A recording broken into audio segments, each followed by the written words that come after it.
I ain't trying to be respectful. I'm trying to win. The People vs. O.J. Simpson is fascinating, suspenseful, sensational, phenomenal, addictive, riveting, stellar, excellent, sharp, brilliant. You have to see it to believe it.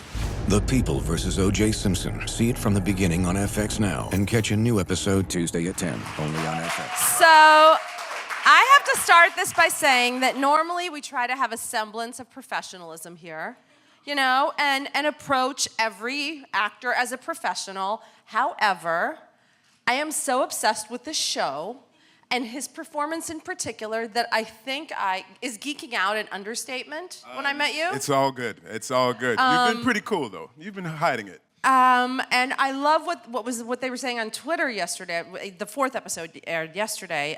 That they should just give out like a Stanley Cup collective Emmy that all the cast members take home for a week and like timeshare.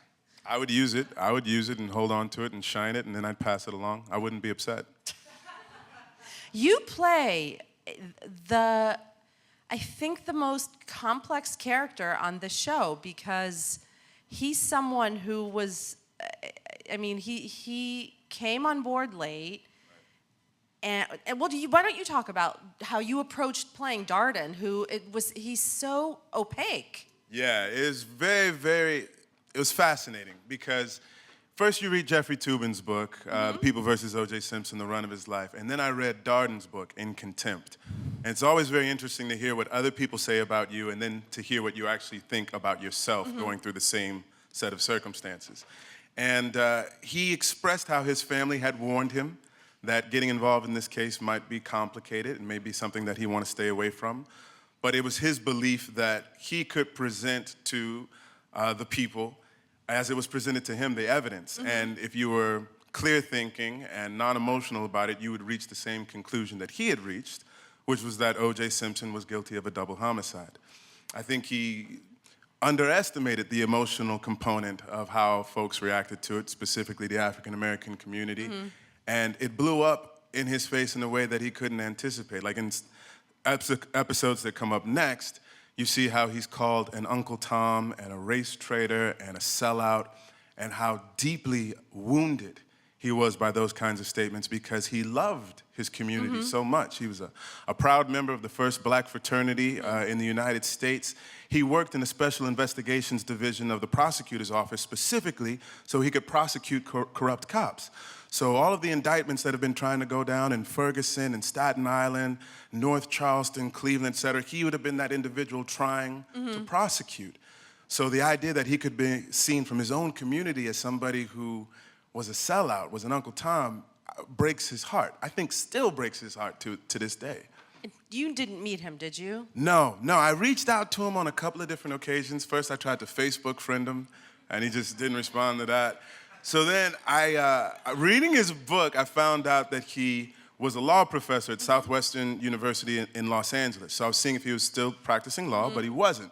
He's now in private practice in Culver City, which is right around the corner from where I live in Los Angeles. So I Yelped him, and I found the phone number. And I was like, well, I'll call this number, see if the line is still active, see if the practice is still going. I called it, and it was clear to me that the number was his cell phone number and not a landline. So I'm about to go to bed with my wife and kids. It's like 10:30 at night. I hang up because obviously I'm not gonna leave him a message at 10:30. He texts me back like 20 minutes later and says, what's up, who's this? I'm already asleep. I don't see the message to the next day. I send him this long message saying, hey, I'm Sterling Brown. I've been prized with the honor of playing you in the upcoming, FX series. Would love to break bread and, hear something, and crickets. So I'm not mad at him because after I've had a chance to walk through his shoes for 5 or 6 months, I can understand how he's not necessarily eager to relive this epoch in his life. What do you think was the downfall of the prosecution? Because, I worked at CNN when the verdict came down, and I remember the exact moment when they said not guilty, and all of us were just collectively, regardless of race, stunned, because if you look at it objectively, the evidence was overwhelming. Was it arrogance on the part of the prosecution? Just obliviousness? A lot of people will point to hubris, and that may play a part. I know Darden himself will talk about the day that he argues the N-word and the usage of the N-word in By the Mark trial. Furman. Yeah, yeah. And whether or not he feels as if that word should be allowed to be used at all, because it sort of poisons people and makes them so passionate and emotional that they can't hear the facts anymore. And how he was received by the jury, he knew, and the way that he sort of gets eviscerated by Johnny Cochran, he knew from that point forward it was going to be an uphill battle, because the trial no longer was about a double homicide. It became an indictment of the Los Angeles Police Department, and it became about race. And it's 2 years after the Rodney King beatings, and the black community of Los Angeles was just looking for a reason for some sort of payback. And they were able to find it in this trial. And the two overarching relationships that your character has on the show are with Marcia Clark, the prosecutor, played by the insanely amazing Sarah Paulson. Hashtag Paulson is a beast. I mean, she is just perm or no perm. She is she's ridiculous. fierce. And with Johnny Cochran, played Yes. by the equally insanely talented Courtney B. Vance. Courtney Bernard. I mean, the His guy wife, is yeah. just God. He's like, ridiculous. He's ridiculous. I mean, Yeah. you watch him and you're like, the minute that man is on screen, you're like, OJ, even if you didn't know what the outcome would be, you're like, OJ will be acquitted. He's gonna be Because, all right. Yeah, he's gonna be okay. Yeah. But how did you forge your, I guess, the chemistry with each of those guys? And I know you know Angela Bassett and Courtney, so that Right. must have come more Yeah, naturally. no, it's interesting. I had met Courtney a few years back. I was doing a play in Minneapolis at the Guthrie Theater that he came to see. And we began a relationship there. And I've been such a huge fan of his for such a long time. I went to school at NYU, graduate acting program. And Yeah, he also went to Stanford. Thank you very much. I also went to Stanford University, big up Chocolate Cardinal. But it was one of those things where if you're doing like an August Wilson play or whatnot, and Courtney was in Fences and the original Broadway production there, and he did this wonderful production of The Piano Lesson. So I've been watching his work forever and totally admiring him. So what Sterling brought to his relationship with Courtney was very much what Chris brought to his relationship with Johnny in that first episode, because he was like a mentor to me. Which no one knew about. Yeah, You know? so it was very easy to sort of step into that. And then the fascination that Sterling has with Sarah Paulson is equal to the fascination that Chris has with Marcia. So it was, the parallels for me stepping into it were very, very easy. And getting a chance to develop that friendship with Sarah and how it sort of evolved, because you can't really fake chemistry. You have to have some sort of relationship off camera that the camera picks up and sees. And I love her. Like, I love everything about her. She's one of my favorite people in the world, and working with her was an absolute joy. And fun fact about Sarah Paulson, she and I both hate turbulence. So I can believe that. Yeah. She hates lots of things that don't make her feel settled and in one place. Yeah. And let's backtrack a little bit. How did you come to do this? I mean, obviously, I know she came to do this because of her connection to Ryan Murphy with American Horror Story. How did you wind up as Chris Darden? Well, it was also my connection to Ryan Murphy. We've been working together for years, and that's completely BS. I'm just kidding. I was... You were an American... Not at all. Wait, Lady Gaga played you in American Horror Story? I'm a brother who's been hustling for 15 years. I've been out of school from NYU for 15 years. And the audition came up in pilot season of last year. And I remember going in for the audition. First, I looked at a bunch of YouTube, and I shaved my head. The first thing I did was shave my head, and I looked at myself, and I said, this could possibly work. So I will go over the lines, I go in for the audition, I feel good about it. And I called my manager afterwards, and I said, I think I did something good. I said, unless they're going for a name game, and they're looking for somebody who's got a bit more cachet than me, I think I could possibly be in the running. 2.5 months goes by. I don't hear anything till like mid-April. I've completely written it off. I'm like, oh, well, c'est la vie. Wasn't meant to be. I was actually working on Whiskey Tango Foxtrot at the time in Albuquerque. And I get a call from my manager and my agent, and they're like, so you're back in the running. They want to test you. I was supposed to go to New York to have a chemistry read with Sarah, but then that fell through. So I went to LA and read with Brad and Nina, Brad Simpson and Nina Jacobson.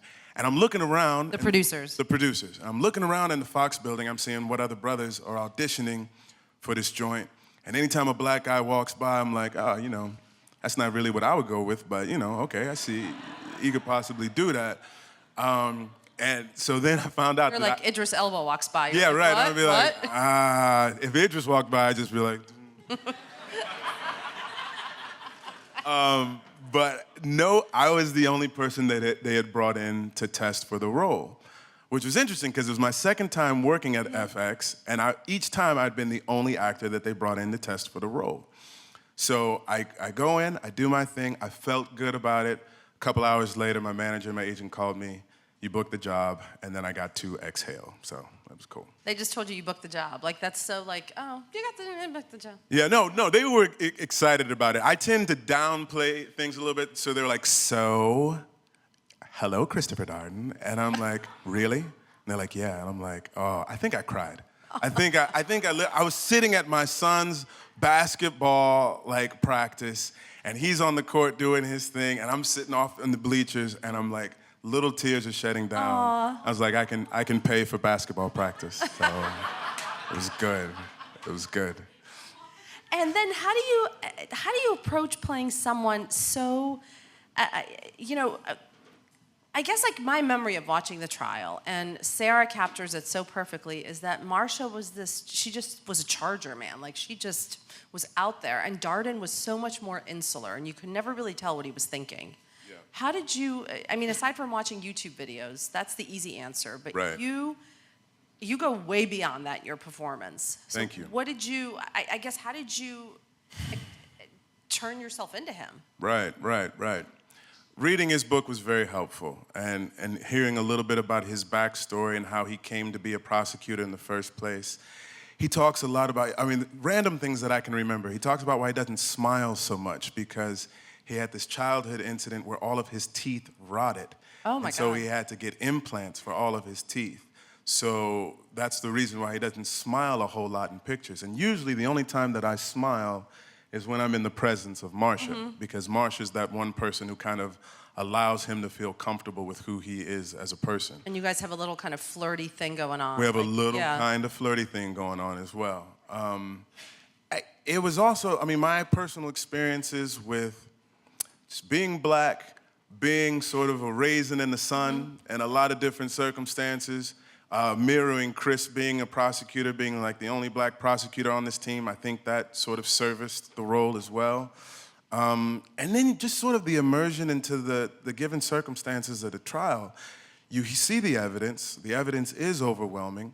Then you see how Johnny Cochran is able to masterfully turn this case into something that originally Chris didn't think it was going to be.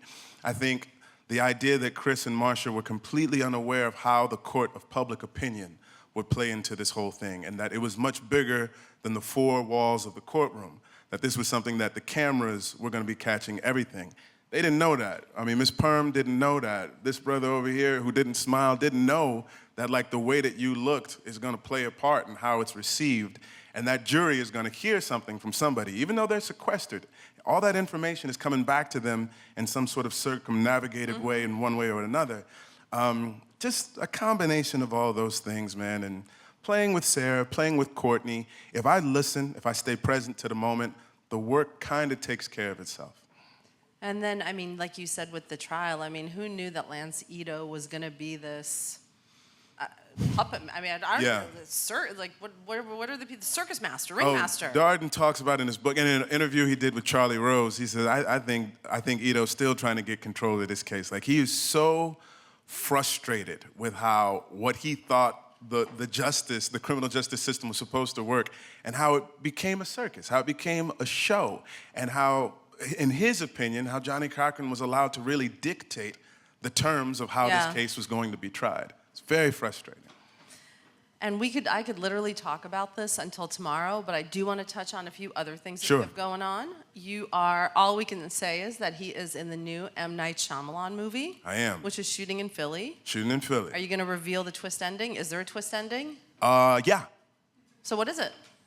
Right. Okay. I'd have to probably give you a kidney or something like that, and I value them too much right now. Yeah, probably. Yeah. Yeah. But in all seriousness, the response to this has been, I actually can't recall a response on this level to anything. Really? And scripted television, yes. Yeah. So how has it impacted your career that you're noticing? I don't know. And I mean that sincerely. So what happens next will be interesting to see for me. I've booked a pilot that's going to be for NBC, an Untitled Dan Fogelman project, and he's a wonderful writer. It's a great project, and I'm hoping the best for that.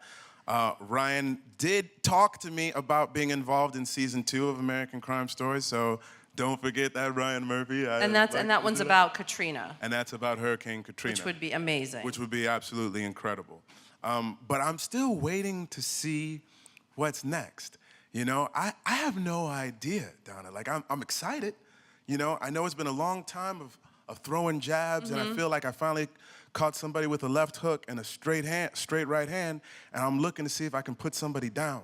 So I don't know, but I'm hoping it's something good. And obviously you've seen the last 4. No. You have not? No, I haven't either, so we're in the same boat. We're in the same boat. We're totally in the same boat. Oh, I'm emailing FX after this again. No, it's gonna be my second email of the day. I've talked to some of the producers. Brad and Nina are they told me they've seen 7 and 8. They're very, very happy with 7 and 8. Anthony Hemingway, who directed 5 of our episodes, directed episode 9. And he told me that episode 9 is his episode that he will submit for the Emmys. He calls it the episode of the season. It's like that penultimate episode of Game of Thrones when you're like, oh, snap. That's the one. His reaction to 9. So, because it's just 10 episodes. And I know from doing 10, I felt good about what we accomplished. Everybody knows that it's going to be the verdict, but it's got a really beautiful epilogue to it that I'm excited for people to see and how they respond to, so, yeah. Looking back on this, why do you think the trial resonated and continues to resonate with people 20 years later? I mean, I can't think of, I mean, if they did something on the Menendez brothers, it would be like a 1-hour-long Lifetime movie, you know, at most. I think, no, but seriously, the other like high-profile trials aren't Fred or the Durst. I mean, it's not, nothing is comparable to this. I think it just highlighted the difference between how Black America and white America experience law enforcement. How there's no objective reality, that everything is based upon your own personal experience, and how one group can see an institution as something that protects and serves it, and the other entity can feel neither protected nor served. And, you know, I've had my own personal experiences with law enforcement, just DWB, driving while Black. I'm from St. Louis, Missouri. My dad had a Cadillac. Why are you driving this car? Is it your car? Why are you in this neighborhood? Who are you here to see? Et cetera, et cetera. So when Black folks rejoiced 20 years ago about O.J. being acquitted, it wasn't about necessarily his innocence or guilt. It was about seeing the criminal justice system work for somebody that looked like them rather than against them. And so I'm hoping and seeing that white America, I think, can understand a bit more that reaction now, 20 years later, after seeing the ocular proof of police misconduct in Ferguson, in Staten Island, in North Charleston, Cleveland, all that. Because I think back then it was like, when they saw Rodney King, it was like, oh man, this is horrible, but that kind of thing can't happen that much. Like, this has got to be an outlier. Hopefully it is an outlier, but it's actually happening more than people were ever willing to admit. And I have to go one step further and say that I think that the show, at least for me, really vindicates in a lot of ways Johnny Cochran, because, you know, he was, you know, credited, trashed for letting a murderer go free. But then when it shows him being pulled over and cuffed in front of his 2 little girls while driving while Black, you know, that's heartbreaking. It was personal. And Nina Jacobson would say, wouldn't it be great if we had somebody like Johnny Cochran now to address all of these things that are transpiring in the world today? And somebody was saying that maybe with this case, it was what the jury did was the right message with the wrong messenger. And now that they would have trials that are more suited to, you know, the penalties, that Johnny Cochran would be somebody who'd be greatly appreciated. And I have to end this on a lighter note. The other end result of this trial is, of course, the Kardashian phenomenon. Yes, it is. We have O.J. to thank for that. We do indeed. God bless him. He was the godfather. I mean, he was. Yeah, no, he was the godfather. The Juice was the godfather, The Juice. As Schwimmer / Kardashian calls him constantly. I've heard like this one meme of how many times he says juice throughout the show. It's very, very funny. I mean, it's what, and before we turn this over to the audience, what is your one takeaway from Playing Darden? My one takeaway is that This is a man who deeply loved his people, his community. He was not a race traitor. He was someone who was trying to do his job to the best of his ability. And when he talks about the criminal justice system and involvement for African Americans, he talks about how the system is for us when we get to be a part of all of it. Not just defense attorneys, not just prosecutors, but all of it. And at the time, there was this thing called the Darden Dilemma. What does it mean to prosecute a black person? What does it mean? You know, we have this crab in the barrel sort of phenomenon. People were angry, like, how could you tear this man down who rose from poverty, who achieved the heights of success that he had. Even though he lived the life of a white Even golfer. though he lived in Brentwood. You said it, not me, but. But he did. Yeah, and that's dealt with on the series. Right, you know? so I think that, and even me, like I felt that way as a 18, 19-year-old young man, like how could he do this? Like sell out, all this sorts of things. The level of empathy that I have for him and this career in particular, you can't play someone and judge them at the same time.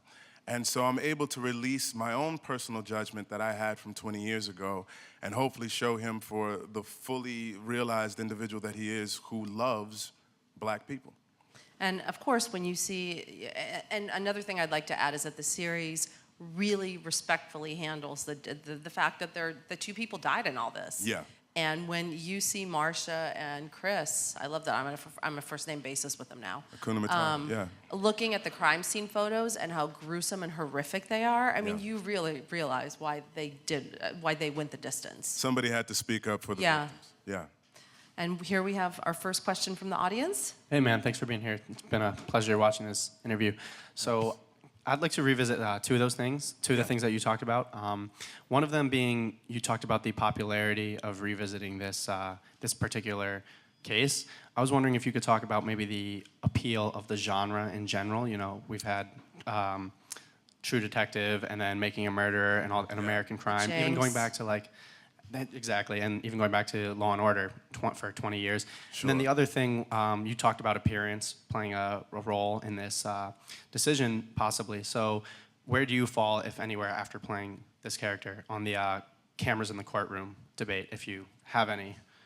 Oh, that's a good question. All right, first the genre of sort of, what is it, true crime, I guess is what folks... Yeah, or I guess gritty, maybe, because True Detective wasn't true crime, that was... No, right, it was fabricated, yeah. but still, Making a Murderer, that blew my lid back. And sort of watching that show in conjunction with doing American Crime Story, and sort of seeing the cross-sections for me of race and class, because Stephen Avery is, I don't know if you knew this, he's not black. But from my perspective, he was getting treated like something that wasn't white, Jack.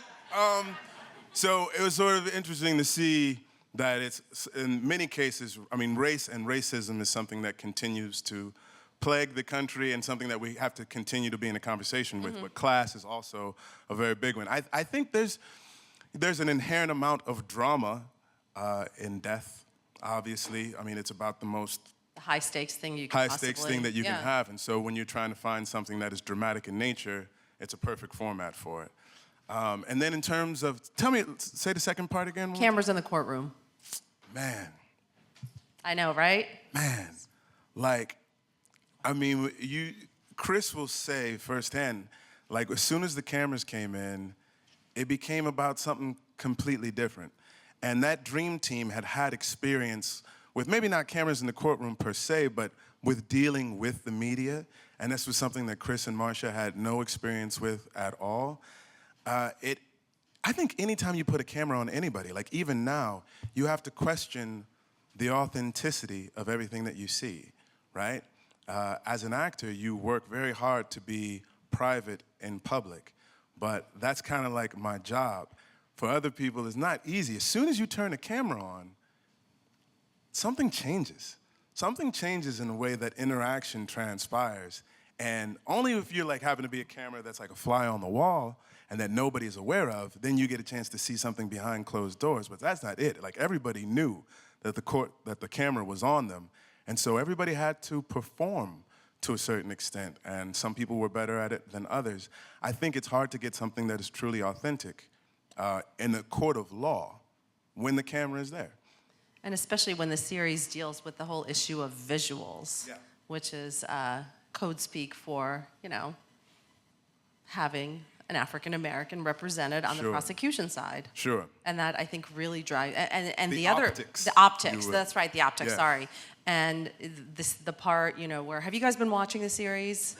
So I don't have to go into depth recapping things, but where Marcia is told that she needs to soften herself Right. because she's too much of a Harridan, I guess. And so she comes in with her new perm. Yeah. And oh my God, that is just heartbreaking. Good Dude. God, that would have not happened if there were no cameras. But they in the haven't seen courtroom. that yet. That's not happened till Oh, that's episode 6. That's Ah, episode 6. sorry. Well, here's the yeah. She, sorry, Ryan Murphy. her hair goes through many different incarnations. Yes, as thank you. shall Thank see. you for saving me there. No worries, no worries. Next question, please. Hi, Sterling. Hi. How does your preparation differ between acting in roles for fictional characters versus real people? And do you have a preference for one type of role over the other? That's a good question. I mean, I think this is the first person that I know is a real person that I've played, that I can think of. But anytime I have any character, the job of the actor is to try to treat that character as a real person, to try to put flesh and blood into that performance. Now, there is an added sort of responsibility when you know that the real person is alive and may be seeing it and really wanting to honor them and hope that they see a glimpse, a glimmer of themselves in that portrayal. I took it very seriously, and I also took it very seriously sort of being an advocate for Christopher Darden, because he hasn't had a whole lot of advocates over, the space of time. So to try to spin a different light on who he is for America as a whole has been really important to me. But not too much of a difference, would I say. I mean, I read his book, I read as much as I possibly could and watched as much real-life footage. In other situations, you have your imagination to rely on to a much greater extent. I like both. I like playing on different playgrounds. I like being on stage. I like being in front of a camera. I like real-life people. I like characters. I like comedy. I like drama. It sort of appeals to the inherent schizophrenia that's inside of most actors and getting a chance to let each character out one at a time. So I like it all. And we have time for one final question, please. Hey. Hey. So you mentioned Making a Murderer a minute ago, and it's sort of like that show. This show sort of has come out at the appropriate time to match the climate we're in, where you have a lot of racial unrest going on, a lot of violence. Do you think that this show sort of has come out at the appropriate time? You think people are ready for this as opposed to they would have been if this show came out 10 years ago? Where do you think that this show falls into that climate that we have now? I think there are no mistakes. So I think the timing of the show is perfect. And I do think it resonates on a whole nother level because of everything that's transpired over the past couple of years. All of the ocular proof of police misconduct and black men being the recipients of that misconduct. I think hopefully it adds to a level of understanding and compassion from people who felt one way about the trial in the past and can now understand things from the other side's perspective. No, the timing is not an accident, and I do think it's way more resonant now. Thank you so much. Before you applaud, the series airs Tuesdays on FX. On FX. Episode 5 is next week. It is, sorry. I'll contain myself. Thank you so much. Oh, thank you, guys. Thank you, guys.